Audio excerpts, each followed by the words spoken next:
Yeah, we got our first job from Trusted House Sitters. Trusted House Sitters is this amazing app. There are lots of people that look for someone that will take care of their pets and house, or sometimes just their house. So you get to stay at the place for free, and in return you take care of their pets and their house, plants, whatever. The app costs $149 per year. But at first, I just downloaded the app and we didn't pay anything yet. So you can still see everything that's going on the app, like everyone that is looking for someone. So we just browsed and looked, and as soon as we found something, oh yes, this is a good one, we want to apply for that. So of course, when you don't pay, you can't apply, you can just see everything. So then we paid the fee, we made a profile, and we applied. And we actually got the first sit we applied for, we got that. So we were so lucky and got our first Trusted House Sitters sit in Celje, Slovenia. So for 23 days, we were taking care of an 8-year-old dog, Aya, and 2 cats, Mukrica and Fallon, and a beautiful cottage in the woods on top of a hill.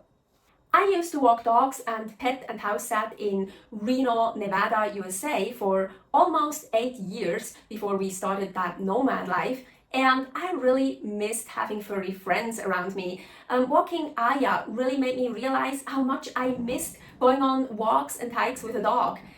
And yes, I still miss Norman, who used to be my regular in Reno, Nevada. I used to walk him 3 to 4 times a week for almost 7.5 years. Anyways, the walks were awesome, just so beautiful. It was so great, and Aya was so very well trained. I could let her off leash. It was super cool. Aya, pretty.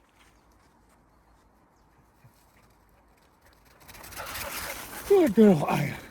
Good. And off she goes. She was so focused on me, even though Paul fed her every evening, but it's because her owner, Silva, is a woman and I'm a woman, so she was so focused on me. Paul couldn't go walk with her by himself. She wouldn't go. Mukita sometimes came on my lap in the evening when I was laying on the chair. Fallon preferred cuddles from Aya, the dog. Mukita sometimes joined us for a while on our walks and hikes. I'm not going to show much from the house because of privacy reasons, but believe me, it was so awesome living there. A nice kitchen with a living room with a wood stove. So we were there from November 5th until November 29th. So we were heating with wood. Paul even showed me how to split wood. But this guy right here, the important thing to remember is this will go right through your shoes, your clothes, everything. So the whole idea is to put the axe so it goes straight down, not swing back towards you. You'll lose a leg. Okay. Okay, so from the shoulder, straight down. And like I said, it always goes variably. Sometimes good, sometimes bad. But usually if you go from the shoulder. I'm gonna do just a test. So like this, right? Yeah. Now put the axe forward a little more. How do I hold? Yeah, like that. Remember, you're just going to drop the axe on it the first time. It's going to stick. So, no, you're. Because it needs to hit here. Wait. Something didn't. Okay, so just hit it right on the block. Let the axe do the weight. But where this is, I'm scared this is gonna. Just drop it on the wood. Oh, okay. Oh. Aya. Aya. Come, Aya. Because we were on a hill in the woods outside of the city and had no car, we weren't really able to go to the gym. So splitting wood and dog walks and hikes, those were our workouts. Then we had our own room that was quite big, but we were just sleeping in there, otherwise we weren't in there. And there was even a sauna in that room, but that's for private use. That's something intimate. That's not for us to use. The oven heat didn't really get down much into that room where we were sleeping, so sometimes it was a bit cold. It was much more cozy on the couch or on the chair in front of the oven, or we were just sitting on the table there in that living room space area and were working on our laptops.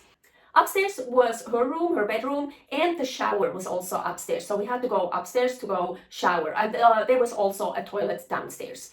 Oh, and we had to put the used toilet paper into a garbage can. We weren't supposed to flush it.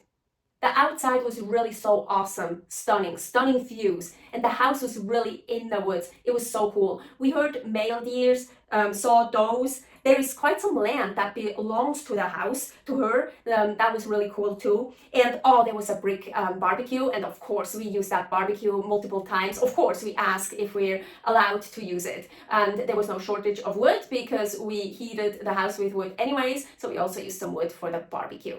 As mentioned, we stayed there in November, and we were really lucky with the weather.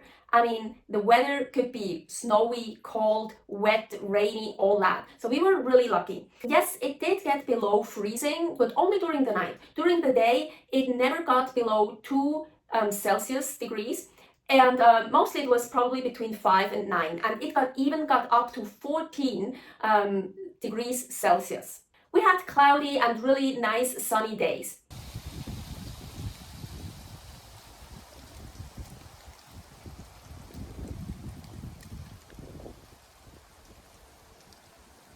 We started to get some rainy days in the last 10 days of our stay, and during the night of November 21st and the 22nd, the first snow fell, 1 week before our departure. Both Paul and I, we are absolute summer types. I hate the cold. But I have to admit, it looked like a winter wonderland with the snow. So very beautiful. But yes, we were super happy. We only got some snow at the end of our stay, and 4 days later, it already melted completely away. It was totally gone. When we got the first snow, we also got power outage from 6 a.m. to 10:30 a.m. Not bad at all, no. I mean, we were heating with wood anyways. All our batteries and devices were charged up in the morning. I usually read on the iPad. I don't need internet for that. So no problem at all. But Paul uses a CPAP machine, and if he doesn't have power and can't use a machine, he snores. So the worst about power outage is not knowing how long it'll last. That's the problem. And we were in the woods on top of a hill, like really isolated. I was really worried we wouldn't have power for days. But no, it was just for 4.5 hours. Super easy, totally fine. We were so lucky. It was a dream taking care of that place. The animals were so well behaved, were so awesome and great. The cottage was just beautiful. Such an amazing place. Quiet, isolated, so beautiful in nature.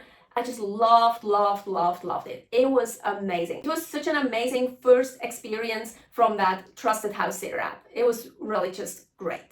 We hope to get many more Trusted House Sitters jobs. Not only do we save money like this, it's also so much more comfortable to live in a place where actually really someone lives and not in an Airbnb that is just set up for guests. That's so different, especially in the kitchen. I had so many more kitchen stuff to use. In Airbnbs, it's usually just what is absolutely necessary. So it's super nice to live in a real home. And we don't have much money, so the Airbnbs we get, they cheap and they're small. They're not luxurious at all. But of course, after a stay at an Airbnb, you don't have to clean up. And of course, after we stay at someone's house to take care of the house and the pets, we will clean up. I mean, we want to give the house back the way we found it, or even cleaner, of course. And you know what? I much rather just clean up after our stay and have a real home to live in instead of having an Airbnb. No problem. The entire time I was staying there, my health was doing great. I felt really good, grateful, and just happy. Also physically, I didn't have many problems. Even during my bad phase, yes, I got some period cramps, but not bad at all, totally manageable. And yeah, my hot flashes, sometimes nausea, just yeah, what I still deal with from the tumor stuff, but everything very manageable and like 100,000 times better than my last bad phase where it got so bad I got a depression that I didn't want to live anymore. Here is a video about that. So really that place was so good for me, for my body and soul. I felt just amazing, and really every day I felt so grateful. It was so beautiful to live there. It was so great. Of course, we already applied to many more Trusted House Sitters jobs, and we actually already got our next one for the time when we will be in Switzerland to surprise my family on Christmas Eve. So super cool. Subscribe here to not miss any videos. Right now we are in Budapest, Hungary. That's the destination before we will go to Switzerland to surprise my family. So don't miss these videos. Subscribe here. Stay happy, stay healthy. Bye.